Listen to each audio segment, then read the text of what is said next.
ബന്ധുക്കളെല്ലാം ഉപേക്ഷിച്ച് എന്റെ കൂടെ വന്നവൾ അവൾക്ക് എന്നോടൊപ്പം ജീവിക്കാൻ കഴിഞ്ഞില്ല. എങ്കിലും അവൾ ജനിച്ചു വളർന്ന നാട്ടിൽ അവളുടെ ചിതാഭസ്മം ഒഴുക്കണം. എന്നാലേ അവളുടെ ആത്മാവിന് ശാന്തി ലഭിക്കും.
ഇതെന്റെ കവിതയല്ലേ? ഇവള് മരിച്ചെന്ന് പറഞ്ഞിട്ട് കവിതയെ വിശ്വം കല്യാണം കഴിച്ചോ? അപ്പോ ഈ ചിതാഭസ്മം ഇതാരുടേതാ? ഇതാരുടേതാ?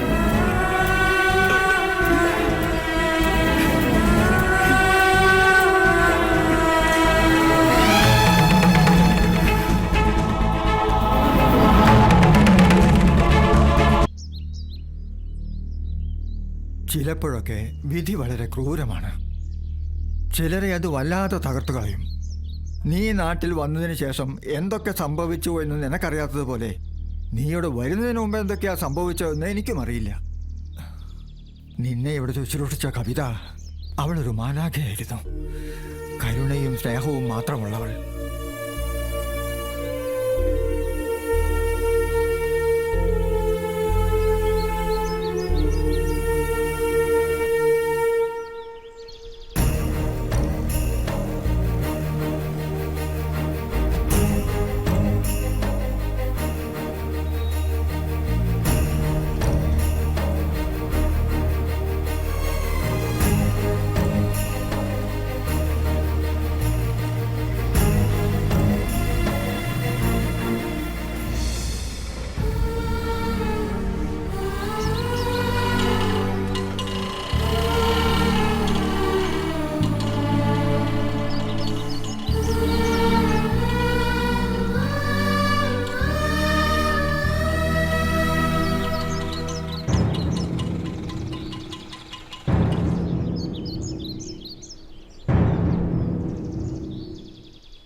ഓർമ്മ നഷ്ടപ്പെട്ട നിന്റെ ഓരോ ആവശ്യങ്ങളും അവൾ മനസ്സിലാക്കി നിർവഹിച്ചു. പക്ഷേ അവൾക്ക് ദൈവം ആയുസ് കൊടുത്തില്ലല്ലോ എന്ന് ഓർക്കുമ്പോഴാ സങ്കടം. ഈ ചിതാവസ്ഥ നിന്നെ ഏൽപ്പിക്കാനൊരു കാരണമുണ്ട്. അവളൊരു അനാഥയായിരുന്നു. അവളുടെ ആത്മാവിന് വേണ്ടിയുള്ള കർമ്മങ്ങൾ ചെയ്യാൻ നീയാണ് ഏറ്റവും യോഗ്യനെന്ന് എനിക്ക് തോന്നി. കാരണം നിന്നെ അവൾക്ക് അത്രയ്ക്ക് കാര്യമായിരുന്നു.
ഇത് ഞാനടാ.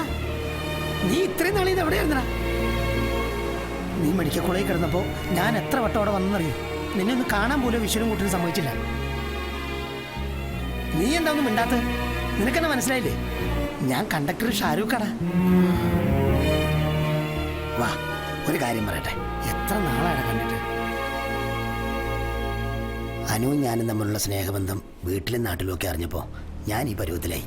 ബസ് വിശ്വനും കൂട്ടിനും കത്തിച്ചു. എന്നെ അവിടെ നാട്ടി ഓടിച്ചു. വേറെ ഒരുത്തിനുമായി അനുവിൻ്റെ കല്യാണം കഴിഞ്ഞു.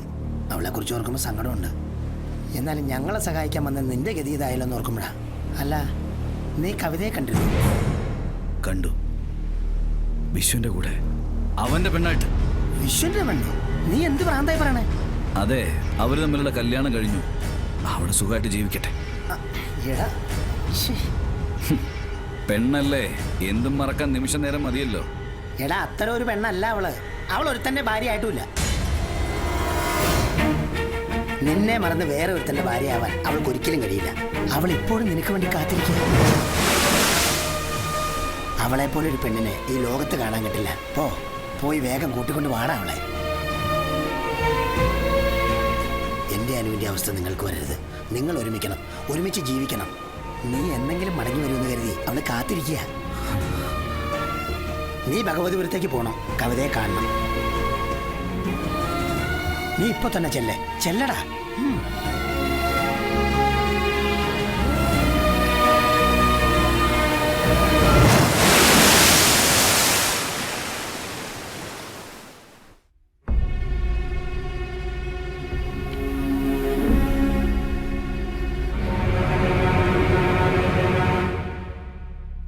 എവിടെ വെച്ചാ ഇയാൾ മിസ്സിംഗ് ആയത്?